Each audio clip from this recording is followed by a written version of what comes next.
EC পুনর্গঠনে রাষ্ট্রপতির সঙ্গে রাজনৈতিক দলগুলোর সংলাপ ইতিবাচক বলছেন বিশ্লেষকরা। তড়িঘড়ি না করে সবার মতামতের ভিত্তিতে আইন করার তাগিদ। জিয়া চ্যারিটেবল ট্রাস্ট দুর্নীতি মামলায় আত্মপক্ষ সমর্থনে অসমাপ্ত বক্তব্য দিতে বিশেষ আদালতে বেগম জিয়া। আদালত প্রাঙ্গণে কঠোর নিরাপত্তা। ব্রাহ্মণবাড়িয়ায় সাংস্কৃতিক অনুষ্ঠানে ভয়াবহ তাণ্ডবের 1 বছরেও কাউকে গ্রেফতার করতে পারেনি পুলিশ। উদাসীনতাকেই দায়ী করছেন মামলার বাদী। সামাজিক মূল্যবোধের অবক্ষয়ে পরিবারে ঘটছে নৃশংসতা। বাড়ছে প্রিয় সন্তানকে হত্যার মতো ঘটনাও। পারিবারিক বন্ধন সুদৃঢ় করার পরামর্শ। এবং টঙ্গীর তুরাগ তীরে আগামীকাল শুরু হচ্ছে বিশ্ব ইজতেমার প্রথম পর্ব। চলছে শেষ মুহূর্তের প্রস্তুতি, 5 স্তরের নিরাপত্তা ব্যবস্থা।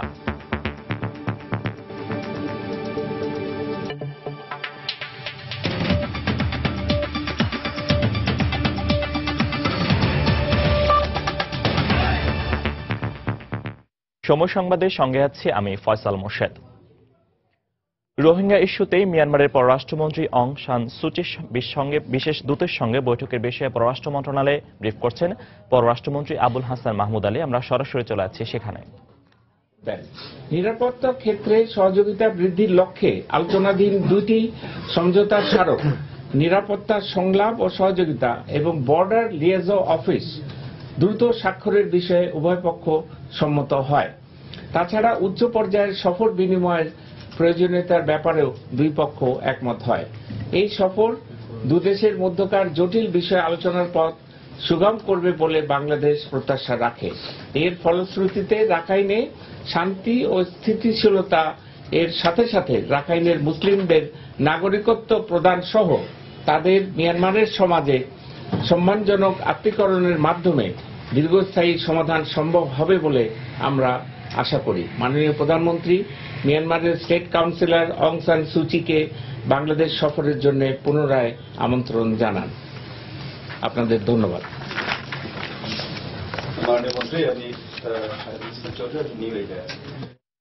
দর্শক, রোহিঙ্গা ইস্যুতেই মিয়ানমারের পররাষ্ট্রমন্ত্রী অং সান সুচির বিশেষ দূতের সঙ্গে বৈঠকের বিষয়ে পররাষ্ট্র মন্ত্রণালয়ে ব্রিফ করছিলেন পররাষ্ট্রমন্ত্রী আবুল হাসান মাহমুদ আলী। আমরা এতক্ষণ সরাসরি ছিলাম সেখানে।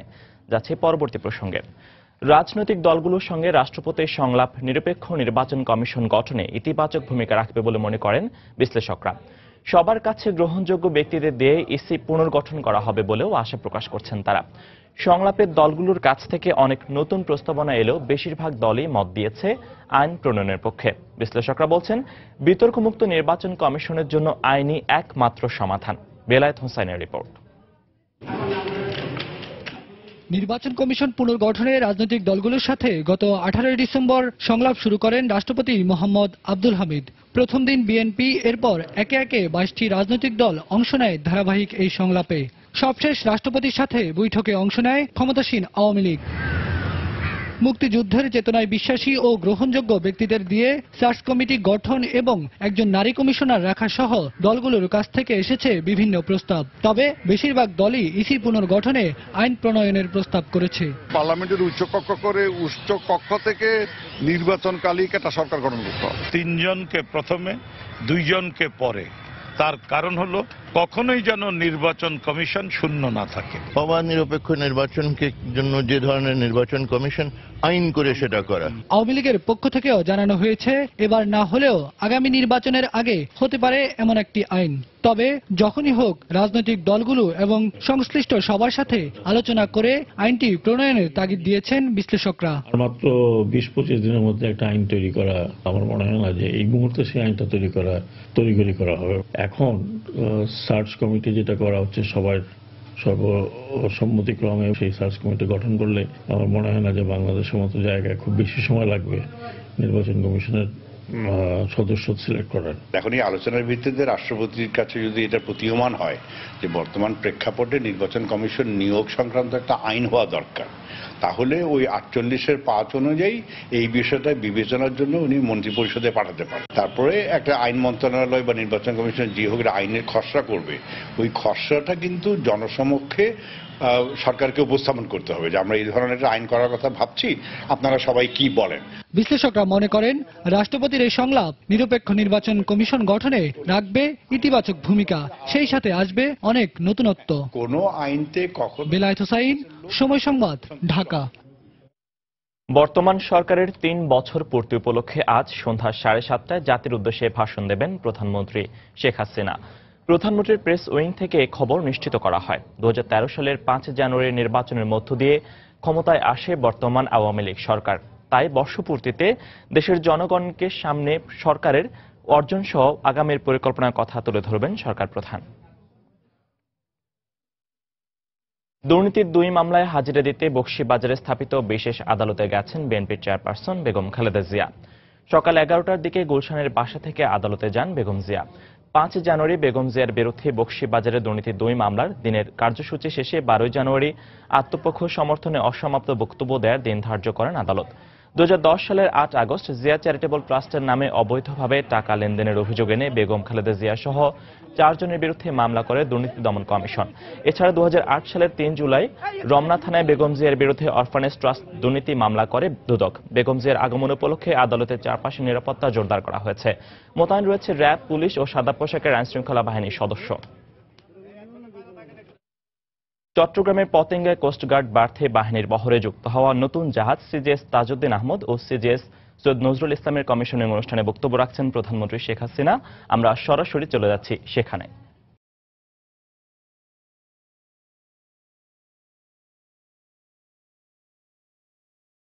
সর্বশ্রেষ্ঠ বাঙালি জাতির পিতা বঙ্গবন্ধু শেখ মুজিবুর রহমানকে আমি শ্রদ্ধার সাথে স্মরণ করছি জাতীয় 4 নেতাকে, সম্ভব হারানো 2 লাখ মা বোন সহ মহান মুক্তিযুদ্ধে যারা শাহাদাত বরণ করেছেন সেই 30 লক্ষ শহীদের প্রতি।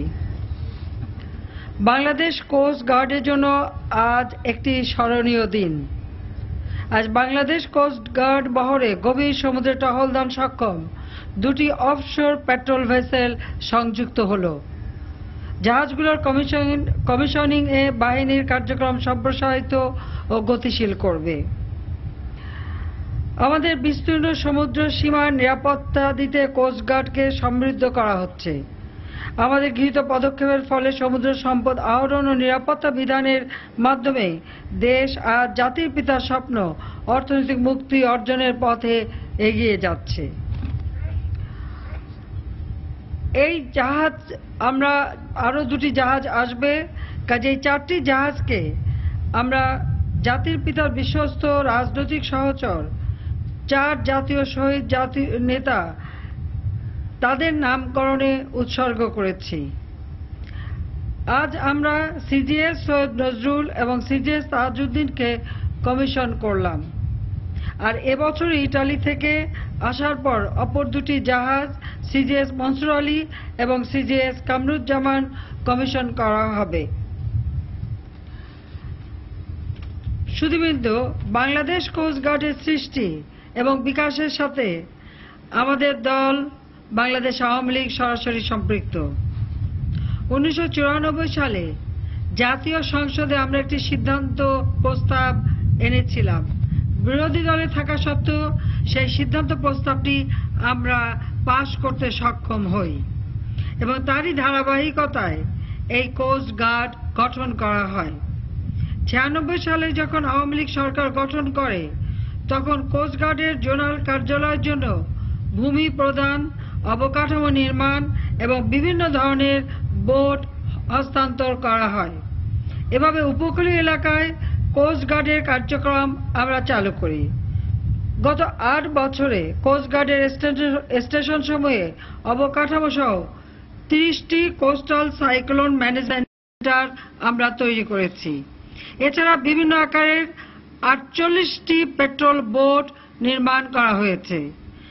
বর্তমানে চলমান 3টি প্রকল্পের আওতায় কোস্ট গার্ড বেস সমূহে অফিসার ও নাবিকদের বাসস্থান, অফিসার্স মেস, নাবিক নিবাস, প্রশাসনিক ভবন ইত্যাদি নির্মাণ করা হচ্ছে।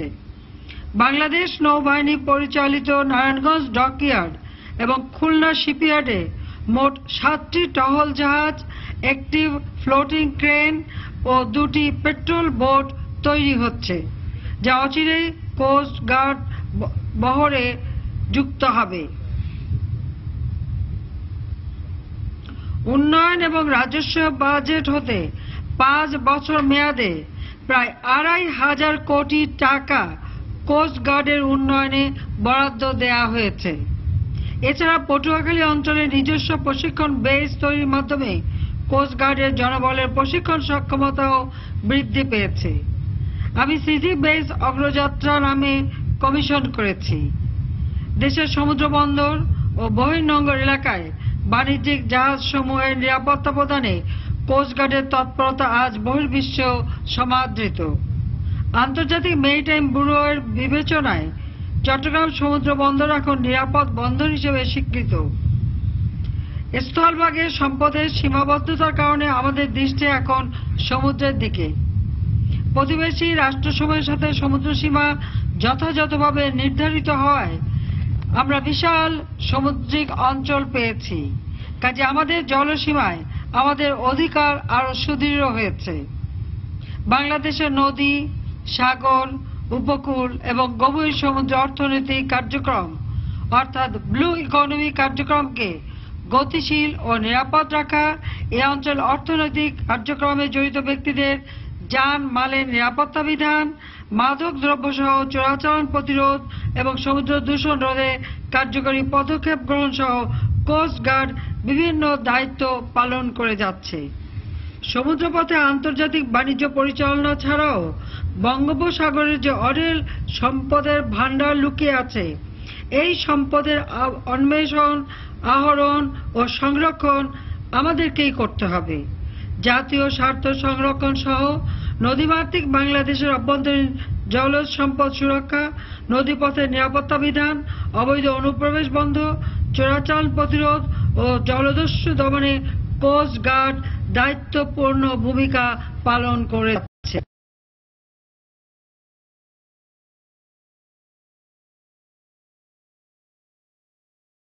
বিরোধী অভিযান, মানব সম্পদ পাচার রোধ, জাটকা নিধন প্রতিরোধ এবং মা ইলিশ সংরক্ষণে কোস্ট গার্ডের টহল জাতীয় অর্থনৈতিক উন্নয়নে বিশেষ সহায়ক ভূমিকা পালন করছে। চোরাচালান এবং অবৈধ মৎস্য আহরণ প্রতিরোধে কোস্ট গার্ডের বার্ষিক সাফল্য আর্থিক মানদণ্ডে 1000 কোটি টাকা অতিক্রম করেছে। আমি কোস্ট গার্ডকে এজন্য আন্তরিক অভিনন্দন জানাই, ধন্যবাদ জানাই। ইতালি থেকে আমাদের এই 4টি জাহাজ আমরা সংগ্রহ করেছি। Excellencies, at this juncture, I would like to thank the government of Italy for handing over 4 ex-Navy ships to Bangladesh Coast Guard under G2G agreement. We are grateful to the Italian citizens working in different ongoing development projects in Bangladesh. I hope that friendly relationship between Bangladesh and Italy would continue to flourish in future. I request His Excellency, the Ambassador of Italy, to convey our profound gratitude to your government for extending support to the ongoing development of Bangladesh. I would also like to make special mention of Italian shipyard Fincantieri for conducting the refurbishment program of the OPVs successfully and take this opportunity to convey special thanks to their management and staffs. Bangladesh Coast Guard স্বল্পতম সময়ের মধ্যে আমাদের সুবিশাল সমুদ্র এবং উপকূলীয় এলাকায় জনসাধারণ যানমালের নিরাপত্তা বিধানে বিশেষ অবদান রাখছে। এই বাহিনীর সদস্যদের সততা, দায়িত্ববোধ, ঐকান্তিক প্রচেষ্টা, দূরদৃষ্টি ও কর্মদক্ষতায় উপকূলীয় অঞ্চলে কোস্ট গার্ড এখন আস্থা ও নিরাপত্তার প্রতীক হিসেবে পরিণত হয়েছে। বাংলাদেশ কোনো জঙ্গি রাষ্ট্র নয়। জঙ্গি দমনে জিরো টলারেন্স নীতি আমরা গ্রহণ করেছি। জঙ্গিবাদে আশ্রয় প্রশ্রয় মদতদাতাদের বর্তমান সরকার কোনো প্রকার ছাড় দেবে না। অন্যান্য আইন শৃঙ্খলা রক্ষাকারী বাহিনীর সাথে বাংলাদেশ কোস্ট গার্ডকে তার এখতিয়ারাধীন এলাকায় জঙ্গিবাদের বিরুদ্ধে যথাযথ পদক্ষেপ নিতে হবে। জাতির পিতা আমাদের দেশ দিয়ে গেছেন। তিনি বাংলাদেশের জনগণের অর্থনৈতিক মুক্তি অর্জনের পথে দেশকে এগিয়ে নিয়ে যাচ্ছিলেন। কিন্তু আমাদের দুর্ভাগ্য 15ই আগস্ট জাতির পিতাকে হত্যার পর এ গতি থেমে যায়। আজকে আমাদের লক্ষ্য যে আমাদের এই মাতৃভূমিকে আমরা উন্নত সমৃদ্ধ করব, ক্ষুধামুক্ত দারিদ্র্যমুক্ত করব, বাংলাদেশ বিশ্বসভায় মর্যাদার আসনে অধিষ্ঠিত হবে। সেই লক্ষ্য নিয়ে আমরা বাংলাদেশের অর্থনৈতিক সমৃদ্ধি আরো অর্জনের জন্য নিরলস প্রচেষ্টা চালিয়ে যাচ্ছি। আমি স্বরাষ্ট্র মন্ত্রণালয় সহ সংশ্লিষ্ট অন্যান্য মন্ত্রণালয় সমূহকে আন্তরিক ধন্যবাদ জানাচ্ছি যে বাংলাদেশের অর্থনৈতিক উন্নয়নের ক্ষেত্রে তারা অবদান রেখে যাচ্ছেন। কোস্টগার্ডের সম্প্রসারণ ও আধুনিকায়নে আমাদের সরকার সকল প্রকার সহযোগিতা অব্যাহত রাখবে। কোস্টগার্ডের জনবলের সীমাবদ্ধতার বিষয়টি আমার জানা আছে। কোস্টগার্ডের কার্যপরিধি ও দায়িত্বপূর্ণ এলাকা বৃদ্ধির সাথে সাথে জনবল এবং সমুদ্রগামী জলযান বৃদ্ধির বিষয়টিও আমাদের বিবেচনায় রয়েছে। যে কোনো প্রতিষ্ঠানই উপযোগী করে গড়ে তোলা, এটাই আমাদের সরকারের লক্ষ্য, আর সেই লক্ষ্যে আমরা বিভিন্ন পদক্ষেপও বাস্তবায়ন করে যাচ্ছি। আমি আমাদের কোস্টগার্ডের উত্তরোত্তর সমৃদ্ধি কামনা করছি। আপনাদের সামগ্রিক জীবন আনন্দময় হোক, শান্তিময় হোক, কল্যাণময় হোক, সেটাই আমার কামনা।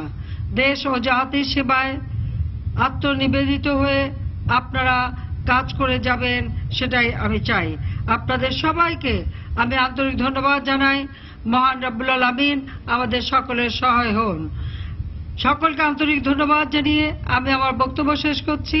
ইনশাআল্লাহ বাংলাদেশ 2021 সালের মধ্যে মধ্যম আয়ের দেশে উন্নীত হবে, আর 2041 সালের মধ্যে আমরা উন্নত সমৃদ্ধ দেশ হিসেবে প্রতিষ্ঠিত হব।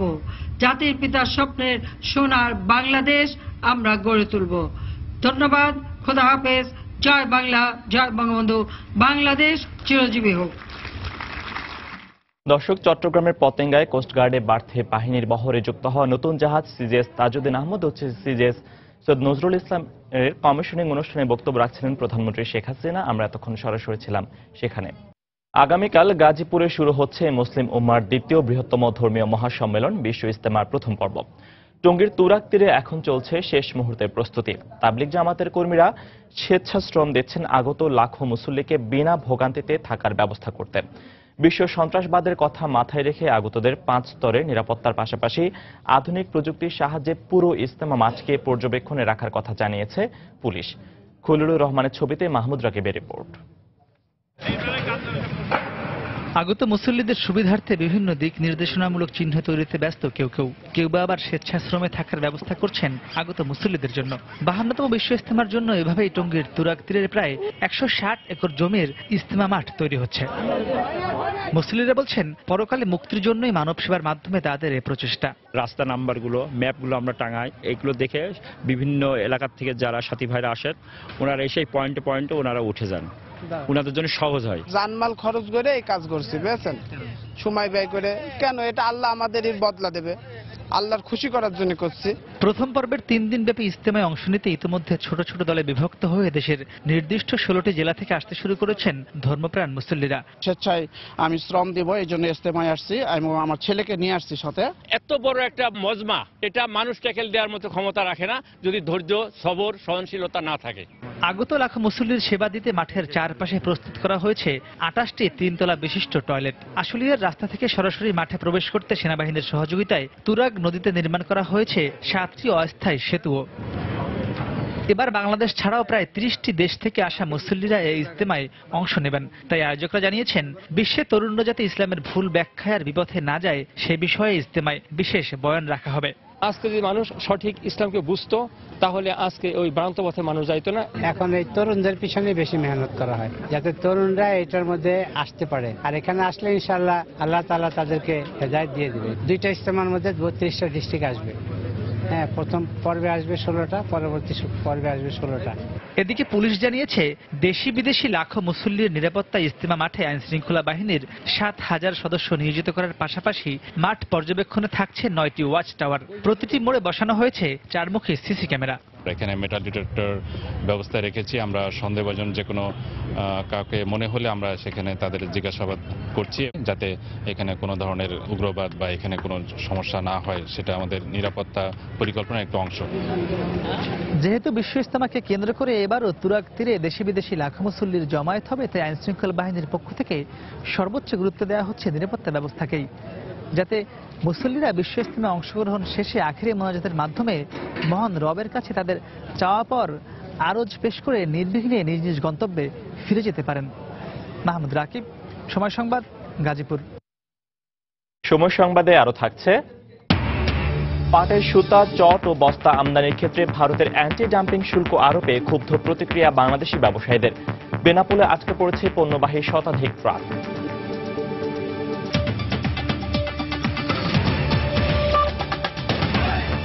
সামাজিক মূল্যবোধের অবক্ষয়ের কারণে পরিবারে ঘটছে নৃশংসতা, বাড়ছে প্রিয় সন্তানকে হত্যার মতো ঘটনাও। 1 বছরের মধ্যে দেশে বাবা মায়ের হাতে সন্তানের প্রাণ যাওয়ার সংখ্যা বেড়েছে 1.5 গুণ।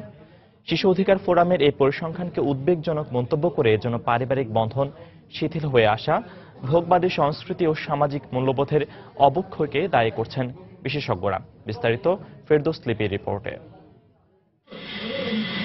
একটি শিশুর কাছে সবচেয়ে বেশি নিরাপদ স্থান তার পরিবার, সুনির্দিষ্ট করে বললে বাবা মার কোল। আশ্রয়ের সেই জায়গাটিকে কোনো কোনো শিশুর জন্য ভয়ঙ্কর হয়ে উঠছে।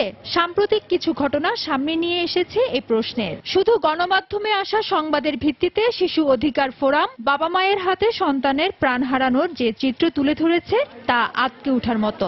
তাদের পরিসংখ্যান অনুযায়ী 2014 সালে বাবা মায়ের হাতে সন্তান হত্যার সংখ্যা ছিল 41 জন। 2015 সালে তা 40 জন হলেও 2016 সালে এই সংখ্যা বেড়ে দাঁড়িয়েছে 60-এ। শিশুর সবচেয়ে পরম নিরাপদ জায়গা মায়ের কোল, বাবার কোল। 15-16 সাল, তারপরে 14 সাল, এইগুলো যদি আমরা বিবেচনা করি, বাবা মার হাতে শিশু খুন হওয়ার ঘটনাটা বাড়ছে প্রতি বছরই। 16 সালে 1/3 বেড়েছে। আর এই ধরনের হত্যাকাণ্ডের পেছনে বাবা মায়ের সাথে সন্তানদের সম্পর্ক শিথিল হয়ে আসার প্রবণতা এবং তাদের লাগামহীন চাহিদাকে দায়ী করছেন সমাজবিদ ও মনোবিজ্ঞানীরা। এই যে এখন আমরা একটা ভোগবাদী, পুঁজিবাদী সমাজ, যেখানে বিস্তর প্রতিযোগিতার ভেতর দিয়ে চলতে হচ্ছে, ভীষণ রকম কম্পিটিশন, সেই কম্পিটিশন আর্থিক, সেই কম্পিটিশন সামাজিক, ফলে সে একসময় মনে করে আমি বেঁচে থেকে লাভ কি, আমার সন্তানই বা বেঁচে থেকে লাভ কি, এই ঘূর্ণাবর্তেই তো আমার জীবন আবর্তিত হবে, সেটি একটি কারণ। বড় কথা হচ্ছে আমাদের সামাজিক শৃঙ্খলা দরকার, আমাদের নৈতিক শক্তিগুলোকে পুনর্চর্চা দরকার, পুনর্বাসিত করা দরকার। এটু আমরা স্খলিত হয়ে যাচ্ছে। সুতরাং আমাদের আন্তঃসম্পর্কগুলো মজবুত করতে হবে, এটা কমিউনিকেশনটাকে এস্টাবলিশ করতে হবে। এছাড়া এ ধরনের হত্যাকাণ্ড রোধে সন্তান, বাবা মা সবাইকে নিয়ে সামাজিক সম্পর্ক জোরদার ও মূল্যবোধ উন্নয়নের বিষয়ে কাউন্সিলিং এর পাশাপাশি পাঠ্যপুস্তকেও এইসব বিষয় আরো বেশি করে অন্তর্ভুক্তির কথা বললেন বিশেষজ্ঞরা। ফেরদৌস লিপি, সময় সংবাদ, ঢাকা। বরিশালে আগ্নেয়াস্ত্র ও গুলিসহ আলমগীর নামে একজনকে আটক করেছে র্যাব। গতরাতে গরুনদী এলাকা থেকে তাকে আটক করা হয়। সকালে র্যাব 8-এর কার্যালয়ে অধিনায়ক আনোয়ারুজ্জামান এক সংবাদ সম্মেলনে এসব তথ্য জানান। এ সময় তিনি বলেন, গতরাতে গরুনদী বাসস্ট্যান্ড এলাকা থেকে সন্দেহজনক গতিবিধির কারণে আলমগীরকে আটক করা হয়।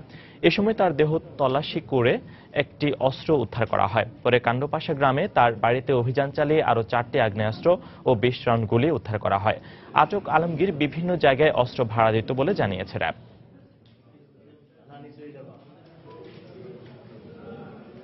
তাকে জিজ্ঞাসাবাদ এবং দেহ তল্লাশি করে তার নিকট হতে একটি বিদেশি 7.65 পিস্তল মেড ইন ইউএসএ এবং 2 রাউন্ড গুলি তার নিকট থেকে উদ্ধার করে। পরবর্তীতে উক্ত আসামিকে নিয়ে তার নিজ ঘর এবং বাড়ির বিভিন্ন জায়গায় তল্লাশি করে এবং আরও 2টি 7.65 মিলিমিটার বিদেশি পিস্তল মেড ইন ইউএসএ, একটি বিদেশি 1 শুটার গান এবং একটি বিদেশি কাটা রাইফেল এবং বিভিন্ন ধরনের 20 রাউন্ড গুলি উদ্ধার করতে সক্ষম হয়। সময় সংবাদে আরো থাকছে, ওয়েলিংটন টেস্টে বৃষ্টিবিঘ্নিত প্রথম দিন শেষে টাইগারদের সংগ্রহ 3 উইকেটে 154 রান। তামিম হাফ সেঞ্চুরি করে বিদায় নিলেও টিকে আছেন মুমিনুল।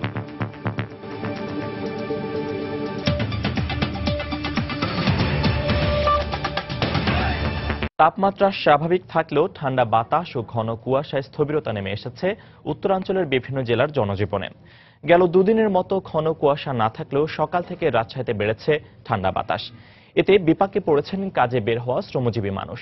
জেলা আবহাওয়া অধিদপ্তরের তথ্য মতে সকালে রাজশাহীতে সর্বনিম্ন তাপমাত্রা রেকর্ড করা হয়েছে 12.2 ডিগ্রি সেলসিয়াস।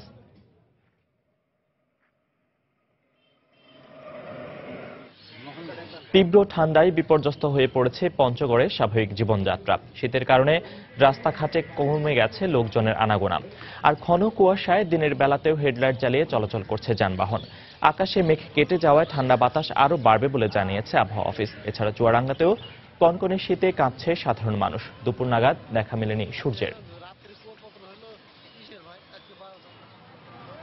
বর্তমান সরকার গত 3 বছরে দেশের উন্নয়ন ও অর্জনে যা করেছে 75 পরবর্তী সরকারগুলো 26 বছরেও তা করতে পারেনি বলে মন্তব্য করেছেন আওয়ামী লীগের সাধারণ সম্পাদক ওবায়দুল কাদের। সকালে রাজধানীর বঙ্গবন্ধু এভিনিউয়ে ঢাকা মহানগর দক্ষিণ আওয়ামী লীগ আয়োজিত এক অনুষ্ঠানে তিনি এই মন্তব্য করেন। এ সময় তিনি আরো বলেন, কিছু ব্যর্থতা থাকলেও ক্ষমতার 3 বছরে সরকারের সফলতার পাল্লাই ভারী। 75-এর পর 3 বছরে শেখ হাসিনা সরকার যা করেছে উন্নয়নে অর্জনে, গত 26 বছরেও অন্য সরকারগুলো সমন্বিতভাবে এইটুকু করতে পারেনি। সামনের দিনগুলোতে আমরা সুশাসনের দিকে আরো মনোযোগ দেব। বিএনপির নেতারা 3 বছরে 3 মিনিটের জন্য যারা রাজপথে উত্তাপ সঞ্চার করতে পারেনি, তারা রূপকথার রাজ্যে রঙিন খোয়াব দেখতে পারে, তাতে আমাদের কিছু আসে যায় না। সম্প্রতি বাংলাদেশ থেকে পাটের সুতা, চট ও বস্তা আমদানির ক্ষেত্রে অ্যান্টি ডাম্পিং শুল্ক আরোপ করেছে ভারত। এতে নেতিবাচক প্রভাব পড়েছে পাট রফতানিতে। পাট শিল্পের স্বার্থে এই সমস্যার সমাধানে দ্রুত ও কার্যকর উদ্যোগ নেওয়ার পরামর্শ অর্থনীতি বিশ্লেষকদের। বিস্তারিত কামরুল হাসান সবুজের রিপোর্টে। বাংলাদেশি পাট ও পাটপণ্য গুণমানে ভালো ও দামে সাশ্রয়ী হয় ভারতের বাজারে রপ্তানি হয় ব্যাপক হারে। এতে ভারতের অভ্যন্তরীণ বাজারে সে দেশের ব্যবসায়ীরা পিছিয়ে পড়ছেন এমন ধারণা প্রবল হয়। এ কারণে চলতি বছরের শুরুতে বাংলাদেশ থেকে পাট সুতা, চট ও পাটের বস্তা আমদানি কমাতে এসব পণ্যের ওপর অ্যান্টি ডাম্পিং শুল্ক আরোপ করে ভারত। তবে সুস্পষ্ট তথ্য ছাড়াই এই সিদ্ধান্ত নেওয়া হয়েছে বলে দাবি ব্যবসায়ীদের। ওরা যে সার্ভের উপর ভিত্তি করে এই সিদ্ধান্তগুলো নিয়েছে, সেই সার্ভের ফর্মের যে ইনফরমেশনগুলো ছিল, এটা অনেক ক্ষেত্রে হচ্ছে পরিপূর্ণ ছিল না, পরিষ্কার ছিল না, এবং এই অসম্পূর্ণ ইনফরমেশনগুলোর উপর বেস করেই তারা সিদ্ধান্ত নিয়েছে। সেটা তো কোনোভাবে হতে পারে না। এ সমস্যার দ্রুত সমাধান না হলে ভারতের এই সিদ্ধান্ত বাংলাদেশের পাট শিল্প সম্প্রসারণের পথে বাধা হয়ে দাঁড়াবে বলে মনে করছেন অর্থনীতি বিশ্লেষকরা। এই ধরনের অবস্থা যদি অব্যাহত থাকে, বাংলাদেশে থেকে ভারতে পাট পণ্যের বদলে কাঁচা পাটের রপ্তানি বরঞ্চ উৎসাহিত হবে, যেটি বাংলাদেশের পাট শিল্পের জন্য একটি নেতিবাচক কারণ হতে পারে। সেই জায়গাটি আমাদের মনে রাখা দরকার। পাট শিল্পের এই সংকট উত্তরণে সমন্বিত উদ্যোগের পরামর্শ ব্যবসায়ীদের। আর অর্থনীতিবিদরা বলছেন, আমদানির কারণে দেশের কোনো পণ্য বাজার হারাচ্ছে কিনা তদারকি বাড়াতে হবে সে বিষয়ে। আমি মনে করি এটা হয়তো খুব দ্রুত সমাধান করা যাবে। তবে সরকারের যে স্টেক হোল্ডার আছে, বাণিজ্য মন্ত্রণালয়, অর্থ মন্ত্রণালয়, ট্যারিফ কমিশন, পররাষ্ট্র মন্ত্রণালয়, যৌথভাবে এ ব্যাপারে জোরালো উদ্যোগ নেওয়া দরকার। দীর্ঘদিন থেকেই বাংলাদেশ ট্যারিফ কমিশন থেকে অভিযোগ রয়েছে যে বাংলাদেশেও বিভিন্ন দেশের পণ্য আসলে ডাম্পিং হচ্ছে। বিদেশ থেকে কোনো পণ্য উচ্চ মূল্যে উৎপাদনের পর কম মূল্যে এখানে বিক্রি হচ্ছে কিনা, সেই বিষয়গুলো আমার মনে হয় ভবিষ্যতে খতিয়ে দেখার প্রয়োজন রয়েছে। রপ্তানি বাজার সম্প্রসারণে বৈচিত্র্যময় পণ্য তৈরিতে আরো মনোযোগী হওয়ার পরামর্শ দিলেন পাট গবেষকরা। কামরুল হাসান সবুজ, সময় সংবাদ, ঢাকা। রাশিয়ার কাছে নিজের ব্যক্তিগত জীবন নিয়ে নাজুক ও স্পর্শকাতর তথ্য রয়েছে। সিএনএন সহ বেশ কয়েকটি মার্কিন গণমাধ্যমে প্রকাশিত এমন খবরের তীব্র নিন্দা জানিয়েছেন নবনির্বাচিত মার্কিন প্রেসিডেন্ট ডোনাল্ড ট্রাম্প। সেই সঙ্গে এ ধরনের ভুয়া তথ্য প্রচার করায় মার্কিন গোয়েন্দা সংস্থাগুলোরও কড়া সমালোচনা করেন তিনি। বুধবার প্রেসিডেন্ট নির্বাচিত হওয়ার পর প্রথম সংবাদ সম্মেলনে এ বিষয়ে ক্ষুব্ধ প্রতিক্রিয়া ব্যক্ত করেন ট্রাম্প। এ সময় গোয়েন্দা সংস্থাগুলোর বরাতে এ ধরনের মিথ্যা ও বানোয়াট খবর প্রকাশ লজ্জাজনক উল্লেখ করে কেবল জার্মানির নাৎসিরাই এ ধরনের ঘৃণ্য কাজ করতে পারে বলেও মন্তব্য করেন তিনি। এছাড়াও সংবাদ সম্মেলনে প্রথমবারের মতো মার্কিন প্রেসিডেন্ট নির্বাচনের ডেমোক্রেটিক ন্যাশনাল কমিটির বেশ কয়েকজন শীর্ষ নেতার ইমেল হ্যাকিং ঘটনায় রাশিয়ার সংশ্লিষ্টতার কথা স্বীকার করেন পরবর্তী এই মার্কিন প্রেসিডেন্ট। যদিও প্রেসিডেন্ট হিসেবে দায়িত্ব নেয়ার পর রাশিয়ার সঙ্গে সম্পর্ক জোরদারে পুনরায় আশাবাদ ব্যক্ত করেন তিনি। ট্রাম্প বলেন, পুতিন তাকে পছন্দ করেন, এটি তার দায় নয়, বরং এটি সম্পদ। নিউ ইয়র্কে স্বল্প আয়ের পরিবারের সন্তানদের জন্য টিউশন ফি মুক্ত শিক্ষা নিশ্চিত করতে বিল পাশের প্রস্তাব করেছেন গভর্নর অ্যান্ড্রু কুমো। চলতি বছরের মাঝামাঝি নিউ ইয়র্ক স্টেট সিনেট ও অ্যাসেম্বলিতে এই প্রস্তাবনা বিল আকারে আনার ঘোষণাও দিয়েছেন গভর্নর কুমো। বিলটি পাশ হলে নিউ ইয়র্ক রাজ্যের বাৎসরিক $1,25,000 কম আয়কারী পরিবারের সন্তানরা বিনা খরচে লেখাপড়ার সুযোগ পাবে। যুক্তরাষ্ট্রের নিউ ইয়র্ক থেকে শিহাবুদ্দিন কিসলুর পাঠানো তথ্য ছবি নিয়ে ডেস্ক রিপোর্ট। মার্কিন প্রেসিডেন্ট নির্বাচনে ডেমোক্রেট দল থেকে মনোনয়নের দৌড়ে থাকা বার্নি স্যান্ডার্স দীর্ঘদিন থেকে যুক্তরাষ্ট্রে বিনা খরচে শিক্ষা ব্যবস্থা প্রবর্তনের প্রস্তাব করে আসছেন। এটি বাস্তবায়নে এবার নিউ ইয়র্কে বিনা খরচে কলেজ শিক্ষা চালু করতে এক্সেলসিওর বৃত্তি চালুর অঙ্গীকার করেছেন রাজ্যের গভর্নর অ্যান্ড্রু কুমো। নতুন বছরে গভর্নরের উদ্যোগের অংশ হিসেবে গত 3রা জানুয়ারি কুইন্সের লাগোয়ার্ডিয়া কমিউনিটি কলেজে সিনেটর বার্নি স্যান্ডার্স এবং সিটি ইউনিভার্সিটি অফ নিউ ইয়র্কের বোর্ড অফ ট্রাস্টি ও সাবেক মেয়র প্রার্থী বিল থমসকে সঙ্গে নিয়ে এই উদ্যোগের কথা জানান তিনি। প্রতিটি পরিবারের সন্তানেরই শিক্ষার সমান অধিকার রয়েছে উল্লেখ করে গভর্নর বলেন, অর্থনৈতিক গতিশীলতা আনতে এবং দক্ষ মানব সম্পদ তৈরি করতে উচ্চশিক্ষা প্রয়োজন। আমাদের রাজ্যে 80 লাখ কর্মসংস্থানের সুযোগ রয়েছে, কিন্তু এর 70% জন্যই কলেজ সম্পূর্ণ করা কর্মী প্রয়োজন। অতিরিক্ত ব্যয়ের কারণে স্বল্প আয়ের পরিবারের সন্তানেরা উচ্চশিক্ষা শেষ করতে পারে না। অন্য রাজ্যগুলোর তুলনায় নিউ ইয়র্কের শিক্ষার খরচ বেশি, যা যুক্তরাষ্ট্রের সমান অধিকারের সঙ্গে সঙ্গতিপূর্ণ নয়। দরিদ্র ও মধ্যবিত্ত পরিবারের সন্তানদের শিক্ষা জীবনের নিশ্চয়তায় গভর্নরের এই উদ্যোগের সফলতা কামনা করেন সিনেটর বার্নি স্যান্ডার্স। নিউ ইয়র্কের প্রতিটি মানুষ আমেরিকার গুরুত্বপূর্ণ অংশীদার, কিন্তু আমাদের নির্বাচিত প্রেসিডেন্ট এখানকার কর্মজীবীদের আয়কর বাড়ানোর পক্ষপাতী। গভর্নর কুমো যে উদ্যোগ নিয়েছেন প্রতিটি রাজ্যেই তা করা উচিত। এই উদ্যোগ আমাদের শিল্প ও প্রযুক্তি খাতে ইতিবাচক পরিবর্তন আনার পাশাপাশি বিশ্ব অর্থনীতির উন্নয়নে ভূমিকা রাখবে। টিউশন ফির চাপ কমাতে শিক্ষাবৃত্তির এই উদ্যোগকে স্বাগত জানান প্রবাসী শিক্ষার্থীরা। আমাদের মিডল ক্লাসের জন্য এটা খুব ভালো হবে, কারণ এখন আরো অনেক স্টুডেন্ট কলেজে এসে পড়তে পারবে। যারা এখন বর্তমানে লেখাপড়া করতেছে ফাইন্যান্সিয়াল বিভিন্ন কারণে তারা এখন ড্রপ আউট হওয়ার মতো একটা সিচুয়েশনে আছে, তারা রক্ষা পাবে। $125,000 উপরে যাদের ইনকাম তাদেরকে টিউশন ফি দিতে হবে, যে প্রস্তাবটা, আর ওটার নিচে যে ইনকাম তাদেরকে টিউশন ফি দেওয়া লাগবে না। সো আমার মনে হয় যে এটা অনেক ছেলে মেয়ের জন্য বেস্ট হবে, তারা বেশি বেশি কোর্স নিতে পারবে। নিউ ইয়র্কের শতকরা 80% অর্থাৎ 9,40,000 পরিবার বছরে $1,25,000 নিচে আয় করে। এই উদ্যোগ সফল হলে তা সন্তানদের শিক্ষা ব্যয় কমাতে ভূমিকা রাখবে বলে আশা করছে তারা। সময় সংবাদ, নিউ ইয়র্ক, যুক্তরাষ্ট্র। খেলার খবর। বাংলাদেশ নিউজিল্যান্ড টেস্ট সিরিজ প্রসঙ্গ। ওয়েলিংটনের বেসন রিজার্ভে 2 ম্যাচ সিরিজের প্রথম টেস্টের প্রথম দিন শেষে বাংলাদেশের সংগ্রহ 3 উইকেটে 154 রান। বৃষ্টিবিঘ্নিত প্রথম দিনে খেলা হয়েছে মাত্র 40 ওভার। দিন শেষে মুমিনুল 64 ও সাকিব 5 রানে অপরাজিত রয়েছেন। ম্যাচের শুরুতে টস জিতে সফরকারী বাংলাদেশকে ব্যাটিংয়ের আমন্ত্রণ জানায় নিউজিল্যান্ড। ভালো সূচনার ইঙ্গিত দিয়ে ইমরুল কায়েসকে সাথে নিয়ে দলীয় স্কোরবোর্ডে রান জোগাতে থাকেন ড্যাশিং ওপেনার তামিম ইকবাল। তবে ধৈর্যের পরীক্ষায় টিকতে না পেরে মাত্র 1 রান করে আউট হয়ে প্যাভিলিয়নে ফেরেন কায়েস। মাঝে বৃষ্টির কারণে প্রায় 2 ঘন্টা বিরতির পর আবারও খেলা শুরু হয়। মুমিনুলকে সাথে নিয়ে 59 রানে জুটি গড়েন তামিম। তবে 50 বলে 11টি চারের মারে ক্যারিয়ারের 20তম হাফ সেঞ্চুরি তুলে নিয়ে 56 রানে আউট হন তিনি। মাহমুদুল্লাহকে সাথে নিয়ে 85 রানের জুটি গড়ে বিপর্যয় সামাল দেন মুমিনুল। দ্বিতীয়বারের মতো বৃষ্টির হানায় এবার প্রায় 3 ঘন্টা খেলা বন্ধ থাকার পর আবারও শুরু হয় খেলা। দলীয় 145 রানে ওয়াগনারের বলে রিয়াদ 26 রান করে সাজঘরে ফিরে যান। দিনের বাকি সময়ে আর কোনো অঘটন হতে দেননি সাকিব ও মুমিনুল। ক্যারিয়ারের দ্বাদশ 50 তুলে নেওয়া মুমিনুল অপরাজিত রয়েছেন 64 রানে।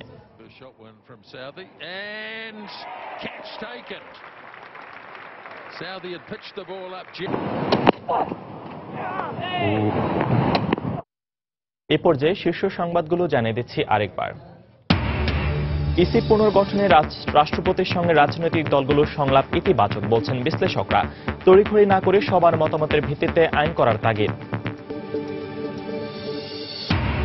অন্যান্য বাহিনীর পাশাপাশি জঙ্গিবাদ প্রতিরোধে কোস্টগার্ডকে দায়িত্ব পালনের নির্দেশ প্রধানমন্ত্রীর। চট্টগ্রামের সিজেএস তাজউদ্দিন ও সিজেএস সৈয়দ নজরুলের কমিশনিং। জিয়া চ্যারিটেবল ট্রাস্ট দুর্নীতি মামলায় আত্মপক্ষ সমর্থনে অসমাপ্ত বক্তব্য দিতে বিশেষ আদালতে বেগম জিয়া। আদালত প্রাঙ্গণে কঠোর নিরাপত্তা। সামাজিক মূল্যবোধের অবক্ষয়ে পরিবারে ঘটছে নৃশংসতা। বাড়ছে প্রিয় সন্তানকে হত্যার মতো ঘটনাও। পারিবারিক বন্ধন সুদৃঢ় করার পরামর্শ। এবং টঙ্গীর তুরাগ তীরে আগামীকাল শুরু হচ্ছে বিশ্ব ইজতেমার প্রথম পর্ব। চলছে শেষ মুহূর্তের প্রস্তুতি, 5 স্তরের নিরাপত্তা ব্যবস্থা।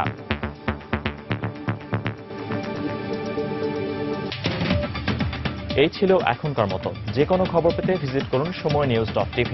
যে কোনো বাংলালিংক ও রবি নম্বর থেকে সময় সংবাদের খবর, অনুষ্ঠান সম্পর্কে জানতে এবং যে কোনো তথ্য সময় সংবাদকে জানাতে ডায়াল করুন 16242 নম্বরে। এছাড়া এইমাত্র পাওয়া খবর মোবাইলে পেতে SMS করুন *PN লিখে পাঠিয়ে দিন 16242 নম্বরে। সঙ্গে থাকুন সময়।